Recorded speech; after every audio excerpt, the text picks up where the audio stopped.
यानी इमाम बुखारी के परदादा मजूसी ही मरे। कह सकते हैं कि आपके तो खुलफा में से 3 खुलफा मुशरिक थे।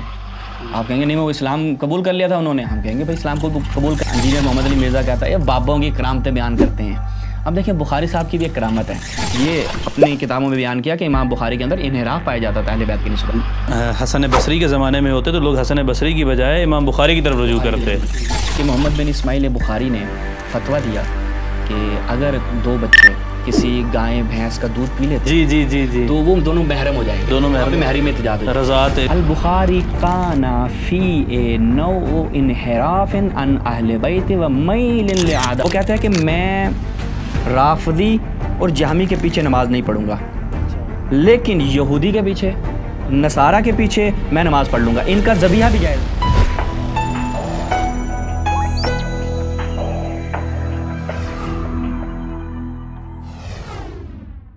अऊज़ु बिल्लाहि मिनश शैतानिर रजीम बिस्मिल्लाहिर्रहमानिर रहीम अल्हम्दुलिल्लाहि वस्सलातु वस्सलामु अला अहलिहा अम्मा बाद। हम देखते हैं कि अहले सुन्नत ने पैगम्बर गिरामी इस्लाम की सुन्नत को लेने के लिए और उसके नतीजे में हिदायत पाने के लिए मुख्तलिफ़ किताबों का सहारा लिया, जिसमें से सबसे अहम किताब सही बुखारी है। आज हम यहाँ पर फ़ज्र मीडिया के प्लेटफार्म से सही बुखारी की हकीकत के उन्वान से आपकी खिदमत में एक सीरीज़ पेश करना चाह रहे हैं कि जिसमें हमारे साथ देंगे जनाब सैयद शहबाज रज़ा इस्फ़हानी साहब।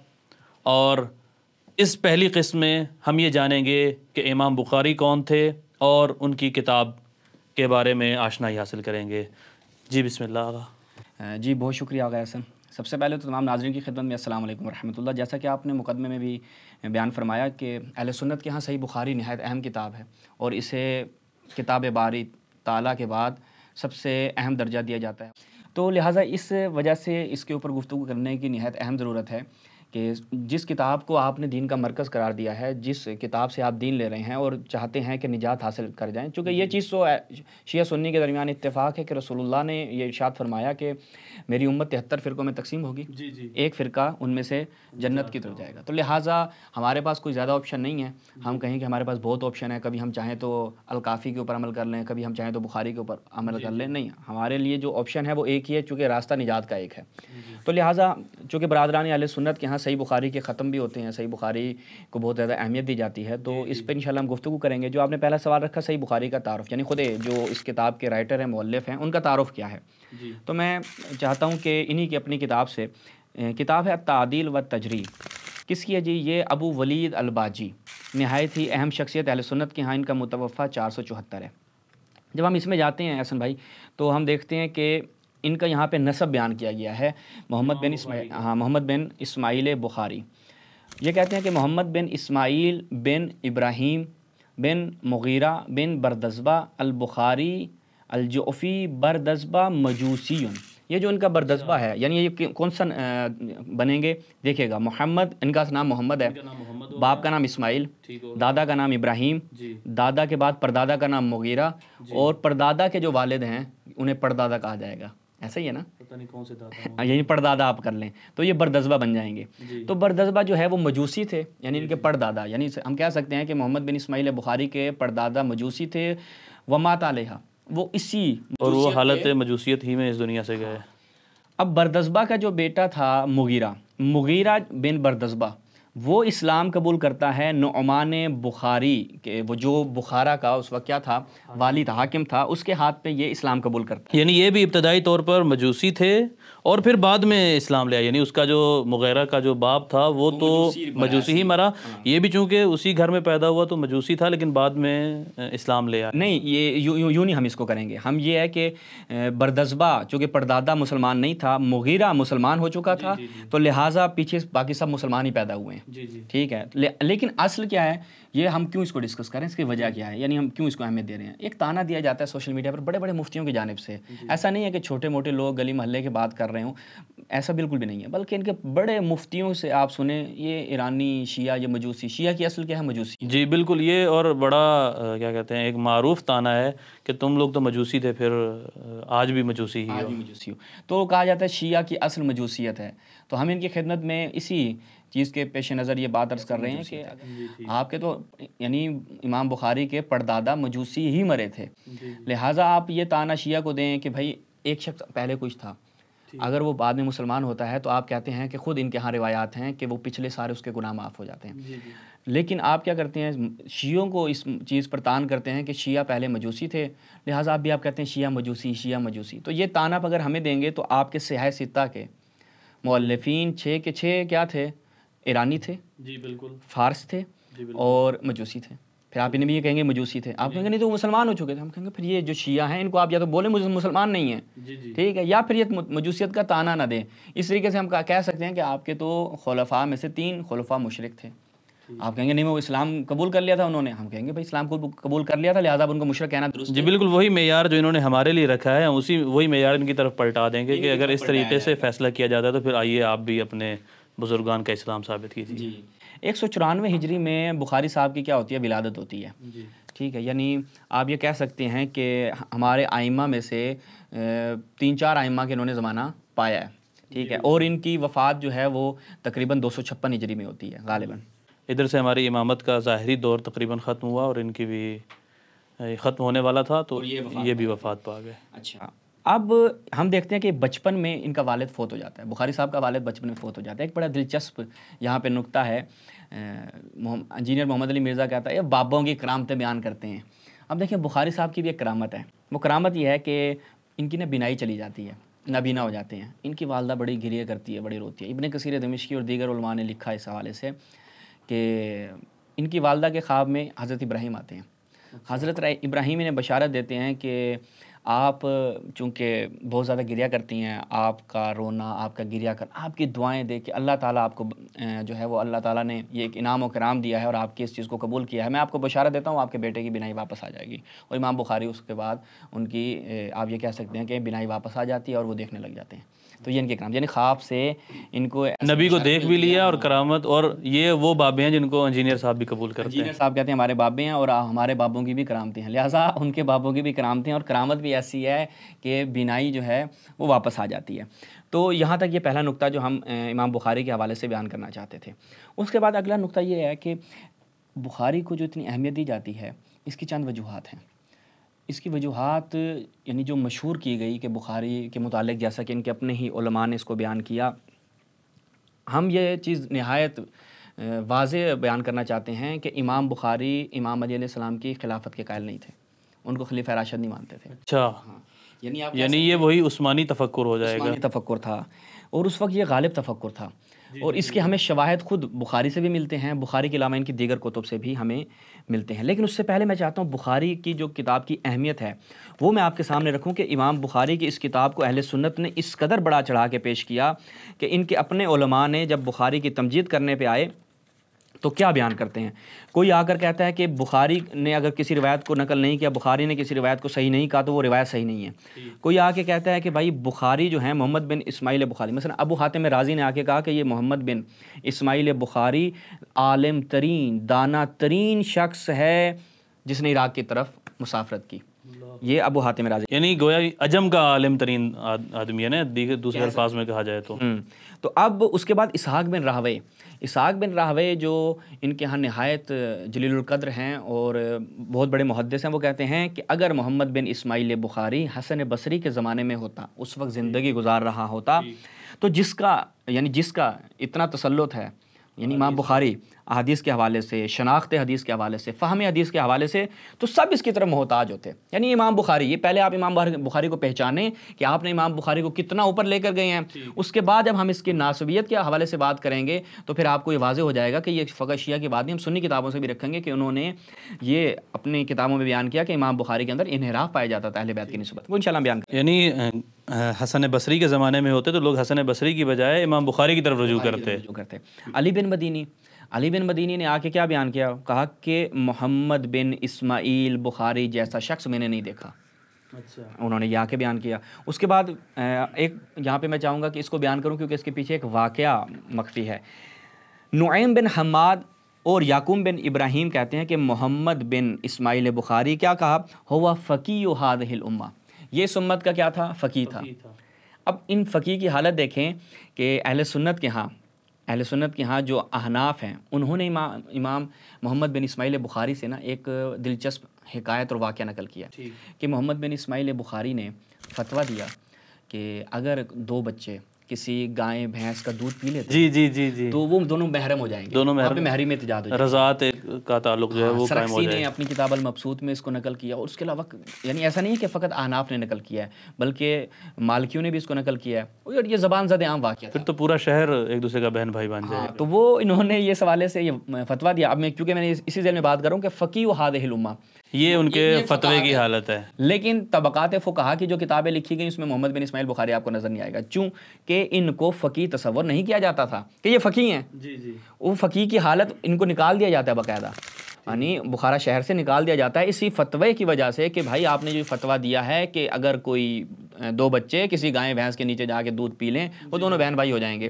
अब वो माँ बनेगी गाय या भैंस वो हमें नहीं पता, वो और ये रज़ात कौन सी रज़ात कहलाएगी ये भी नहीं पता चलेगा।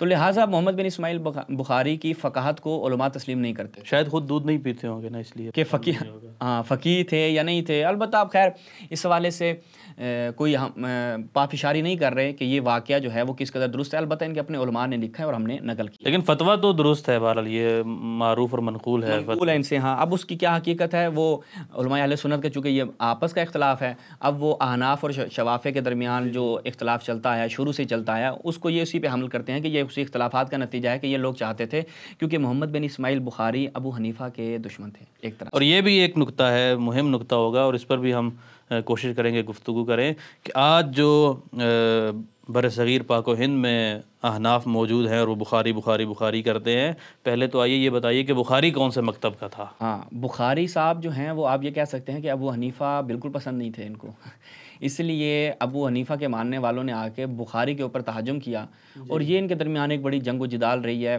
अहनाफ और शवाफ़े के दरमियान। लिहाजा ये भी एक अपनी जगह पर मौजू है कि इसके ऊपर गुफ्तगू की जा सकती है। अच्छा, अब जैसा कि मैंने कहा था कि बुखारी इमाम अली अलैहिस्सलाम की खिलाफत का कायल नहीं था, आप कहेंगे इस पर शवाहिद होने चाहिए। हम शवाहिद खुद सही बुखारी से भी पेश करेंगे और बुखारी की दीगर किताबों से भी।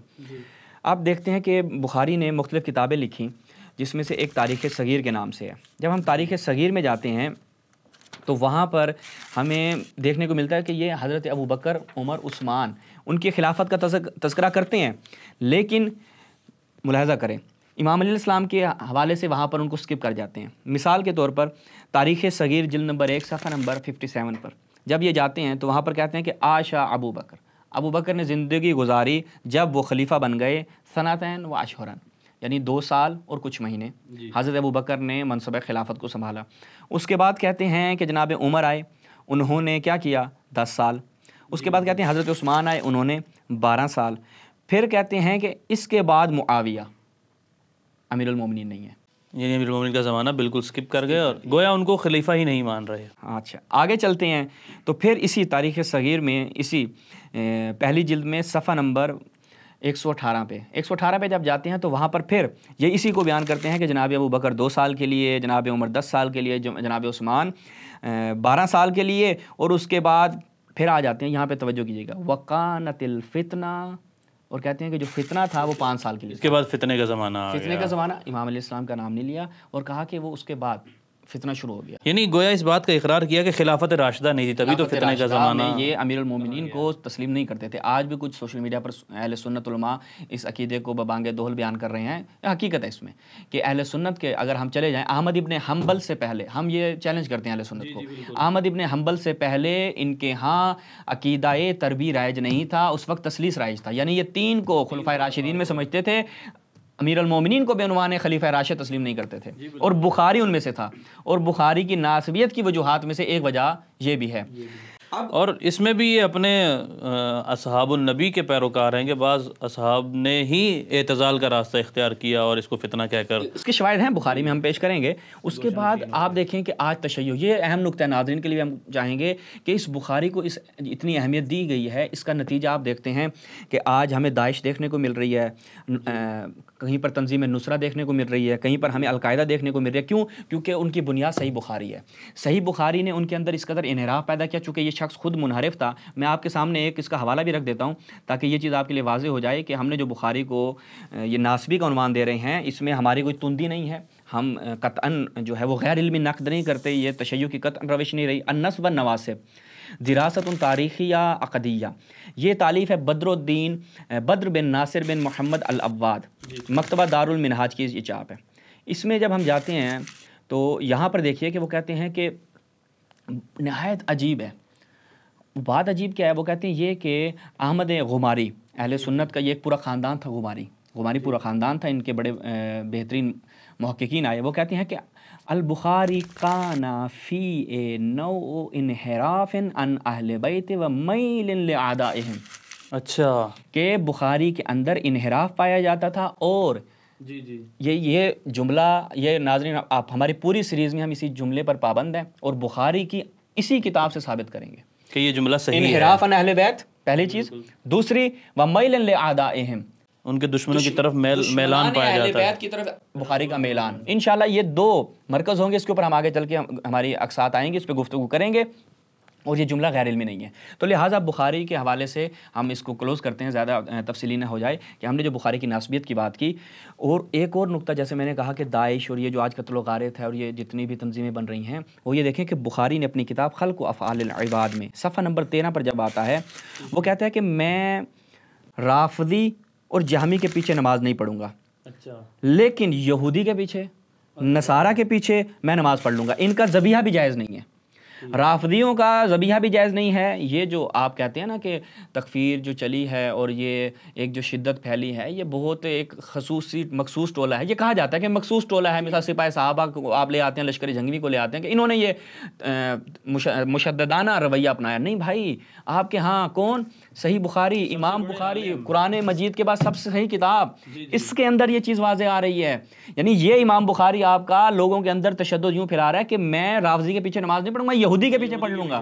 हाँ, तो लिहाजा आज ये जितनी भी शिद्दत नज़र आ रही है, तो आप यहाँ पर सोचेंगे कि आप कुरान मजीद के बाद सबसे सही तरीन किताब किसको करार दे रहे हैं? वो शख्स जो अहले बैत से मुनहरिफ था, वो शख्स जो रवाफ़िज़ के हवाले से यानी मुसलमानों के हवाले से किस चीज़ का क़ीदा रखता था कि मैं यहूदी और नसारा, जिसे कुरान मजीद ने मुसलमानों का खुला दुश्मन कहा है, वो आपके नज़दीक ज़्यादा महबूब हैं, उनके पीछे आप नमाज़ पढ़ने को बेहतर समझती हैं बनिस्बत इसके कि शिया के पीछे नमाज़ पढ़ें। इंशाअल्लाह इस पर मज़ीद गुफ्तगू हम आगे चल के करेंगे। बहुत शुक्रिया। हमने इस पहली किस्म में इमाम बुखारी का नसब, उनकी जाए विलादत, उनके अजदाद के बारे में ज़िक्र किया और बताया कि उनका ख़ानदान ईरान से था और मजूसी था। और इसके अलावा इमाम बुखारी का नासबी होना, आपका मुतशद्दिद होना, आपका तशय्युअ के हवाले से शिद्दत पसंदाना रवैया होना और आपकी किताब की अहमियत अहले सुन्नत के यहाँ ये बयान की है। अब हम आज अपनी इस पहली किस्त को यहीं पर ख़त्म करते हैं। इंशाअल्लाह अगली किस्त में आपसे दोबारा मुलाकात होगी। वस्सलामु अलैकुम वरहमतुल्लाहि वबरकातुहू। नाजरीन सलामुन अलैकुम। आज की वीडियो आपको कैसी लगी जरूर बताएं और तमाम अपडेट्स के लिए हमारा व्हाट्सएप चैनल जरूर फॉलो करें। हाजिर है आज का सवाल, बुखारी ने इमाम अली अलैहिस्सलाम के दौरे खिलाफत को किस नाम से याद किया है? आपके ऑप्शन है ए इस्लाह का दौर, बी जंगों का दौर, सी फितने का दौर, डी अमनो अमान का दौर। आप इस सवाल का जवाब कल दोपहर 12 बजे तक फज्र मीडिया के ऑफिशियल व्हाट्सएप नंबर पर दे सकते हैं। नंबर आपकी स्क्रीन पर मौजूद है। 12 बजे के बाद आने वाला जवाब एक्सेप्ट नहीं किया जाएगा। नाजरीन, इस क्विज में शिरकत करना बहुत आसान है। हम आपको बता दें कि 12 अप्रैल 2025 से फज्र मीडिया के यूट्यूब चैनल पर एक सीरीज शुरू हुई है जिसका नाम है सही बुखारी की हकीकत। इसमें हर शनिचर और इतवार रात इंडियन 8 बजे हमारे यूट्यूब चैनल पर एक वीडियो अपलोड होती है जिसके आखिर में आपसे एक सवाल पूछा जाता है जिसका जवाब आपको हमारे व्हाट्सएप नंबर पर भेजना होता है, जिसमें सबसे पहले अपना नाम, वालिद का नाम, फिर सिटी और कंट्री टाइप कीजिए और आखिर में अपना मोबाइल नंबर। ये सारी इंफॉर्मेशन एक ही मैसेज में टाइप करना जरूरी है। इस क्विज में लकी ड्रॉ के जरिए 3 खुशनसीब लोगों को इंडियन 300 रुपए का इनाम भी दिया जाएगा। हमारे चैनल को लाइक और सब्सक्राइब करना मत भूलिएगा। शुक्रिया।